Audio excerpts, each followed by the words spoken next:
How do you align strategy with exit value? And we're going to discuss it in 3 parts today. So what is the exit value mindset? You have to start with the end in mind.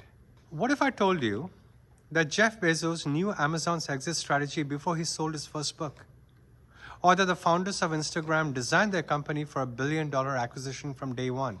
Most entrepreneurs, what they do is they build first and think about exits later. But the smartest ones, they reverse engineer success by starting with their desired ending. So what is a backward strategy? Here is what separates billion-dollar exits from garage sale liquidations. Exit value thinking. It's not about planning to sell out, it's about building strategically the valuable assets right from the very beginning. Think of it like designing a house. You could build whatever feels good in the moment, or you could research what buyers in your market value most and then design accordingly. When WhatsApp was sold to Facebook for $19 billion? It wasn't an accident.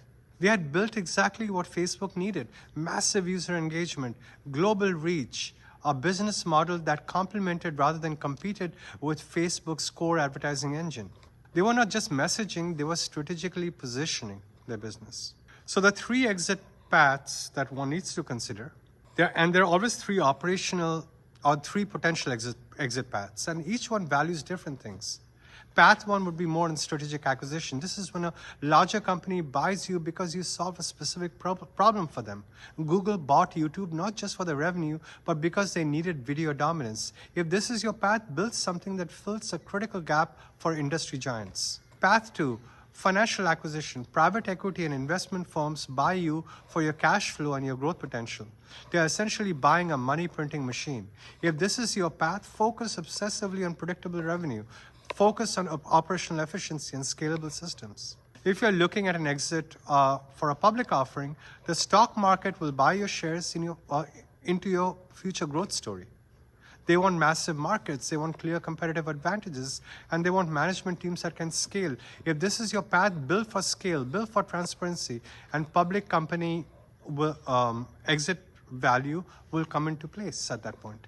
So there's a mindset shift. Instead of asking what business should I start, ask what valuable outcome do I want to create. Instead of saying how do I grow, ask how do I become strategically irreplaceable. This isn't about being mercenary, it's about being intentional. When you know where you're going, every strategic decision becomes very clear. Should you expand to new markets, or should you deepen existing ones?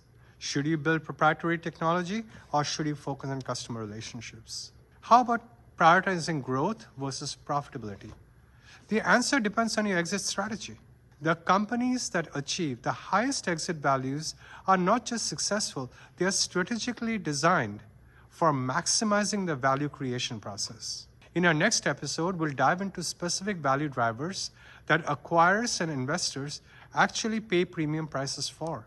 You will learn the 4 pillars that turn good businesses into irresistible acquisition targets. See you in the next episode. Take care. Bye-bye.